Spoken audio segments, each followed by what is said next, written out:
Hi, I'm Dr. Carl Larson with AidaCare Dental and Dentures in Meridian. I wanted to talk about a question that a lot of dental patients have and see if I can make things a little easier to understand. The question is, do I really need a deep cleaning? The short answer is, if you've been told you do, then you probably do.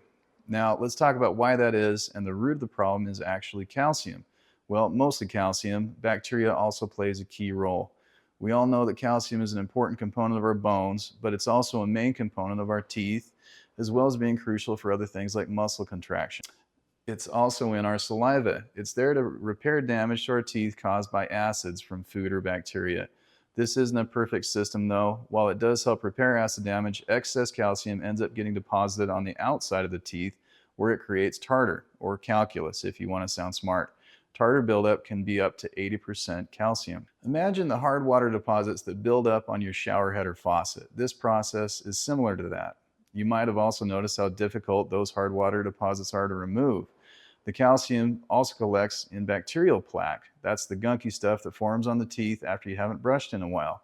The calcium will actually harden the plaque into tartar, and once this happens, brushing is no longer effective for removing it. Neither is a water pick or oil pulling or anything else you see touted on TikTok, unfortunately. CLR would probably do it, but we don't really want to put that in our mouths. So what can we do?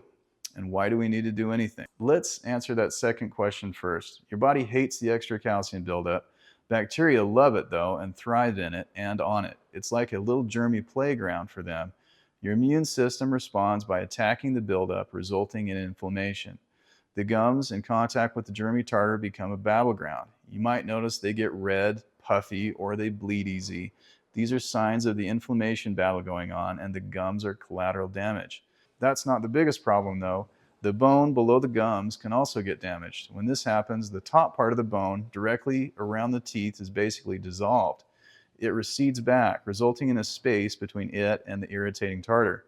Unfortunately, this just gives room for more tartar to form, filling in the gap, leading to more inflammation and bone loss, and thus begins the process of periodontitis. You might also hear this called periodontal disease or just gum disease. So, why do we need to do anything about this? Because this process will eventually lead to the loss of so much bone around the teeth that they get loose and have to be extracted. Have you ever had that nightmare where your teeth fall out? That's real. It's just a really slow process. And fortunately, unlike the nightmare, it can be avoided. So, that brings me back to the first question. What can we do? Well, first, brushing and flossing can keep a lot of the tartar from forming to begin with by taking the plaque away before it can harden into tartar. The calcium will still build up on its own though, and that's where the deep cleaning comes in. Dental hygienists are trained to use specialized tools, including an ultrasonic cleaning tool that removes the hard buildup without harming the teeth or gums. Get rid of the tartar and the inflammation goes away. The gums can recover and the bone loss can be halted. The disease process can be stopped, but unfortunately the bone that was lost will not come back. This is why it's important not to wait to get that deep cleaning. If you put it off too long, it may be too late to save the teeth. In that case, you won't be seeing that nice hygienist, you'll have to see me. Once you've had your deep cleaning, it's up to you to keep the plaque from forming again by brushing and flossing at home.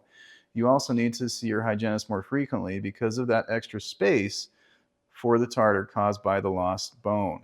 Every 3 months for a quick re-clean is usually good. You'll hear your hygienist refer to these follow-up cleanings as periodontal maintenance. So, bottom line, the answer is yes, you need the deep cleaning. If it hasn't been too long since you've been to a dentist and periodontitis is caught early though, it can be treated and you don't need to lose any sleep or teeth over it.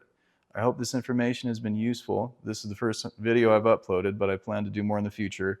If you have any questions you'd like to speak with me about directly, my contact information should be listed below. Until then, this is Dr. Carl Larson with AidaCare Dental and Dentures. Have a great day.